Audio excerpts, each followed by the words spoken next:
Hello সবাইকে, আমি Mahua and welcome back to my channel the Bong chapter. And আজকে আমি খুব সিম্পল একটা রেসিপি তোমাদের সাথে শেয়ার করব। ইটস লাইক কাল রাত্রিবেলাতে আমাদের সেরকম বেশি কিছু রান্না করে খেতে ইচ্ছা করছিল না, অথচ ইচ্ছে করছিল যে বাড়ির কিছু খায়। তো রিসেন্টলি অভিক একটা রেসিপি দেখেছে বেঙ্গলি ফুডের জন্য, সেটা হচ্ছে আলু বেগুনের সবজি।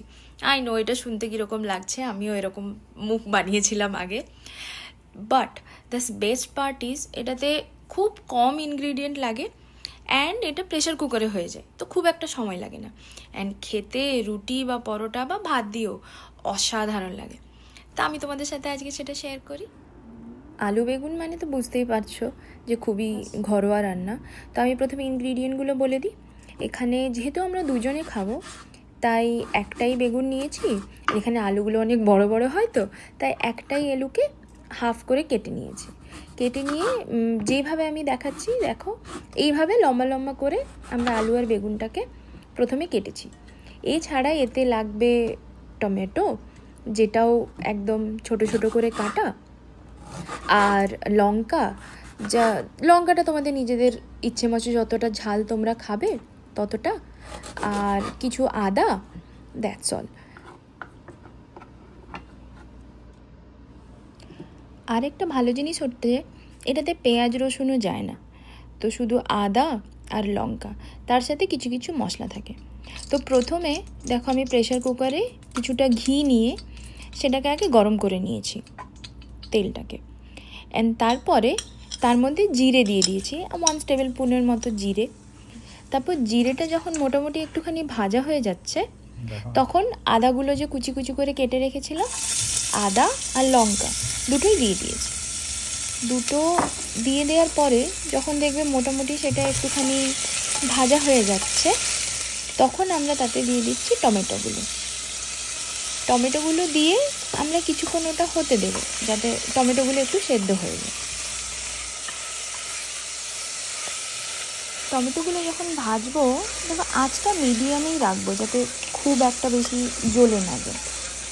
তো টমেটোগুলো যখন একটুখানি ভাজা হওয়ার পরে দেখো একটু মাখা মাখা হয়ে গেছে, তখন তার মধ্যে বেগুন আর আলুটা দিয়ে দেবো।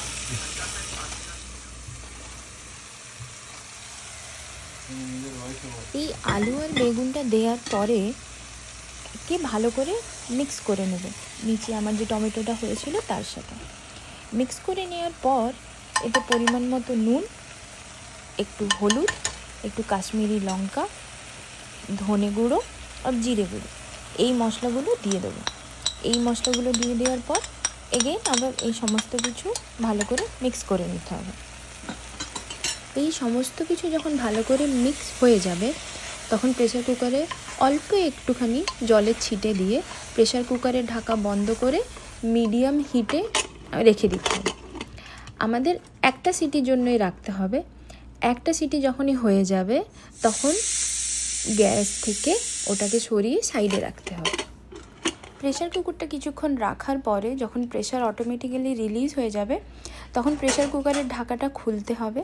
তখন দেখবে যে আলু আর বেগুনগুলো সব সেদ্ধ হয়ে গেছে। তখন সেটাকে আবার একটু গ্যাসে চাপিয়ে হাই ফ্লেমে একটু বয়েল করে নিতে হবে এবং তাতে গরম মশলা বা সাম্বার মশলা যেটা পছন্দ দিতে পারো। আমরা সাম্বার মশলা নিয়েছিলাম, আমাদের মনে হয় ওদের টেস্টটা আর একটু এনহ্যান্স হয়ে যায়। অ্যান্ড তার সাথে কিছু ফ্রেশ ধনে পাতা চপ করে দিয়ে মিক্স করে দিলেই রেডি। এইবার তোমরা যদি আরও এটার কনসিস্টেন্সি ঠিক করতে চাও, হয়তো আরও একটুখানি গ্রেভি রাখতে চাইলে সেটাকে এমনিই ছেড়ে দেবে, আর আরও যদি ড্রাই করতে চাও তাহলে আর একটুখানি বয়েল করে ফুটিয়ে নিতে পারো। আর এইভাবেই রেডি হয়ে গেছে আমাদের লেজি ডে স্পেশাল আলু বেগুনের সবজি। তোমরাও ট্রাই করো আর আমাকে কমেন্টে জানিও তোমাদের কেমন লেগেছে। থ্যাংক ইউ, আবার দেখা হবে নেক্সট চ্যাপ্টারে। তোমরা সবাই ভালো থেকো, বাই।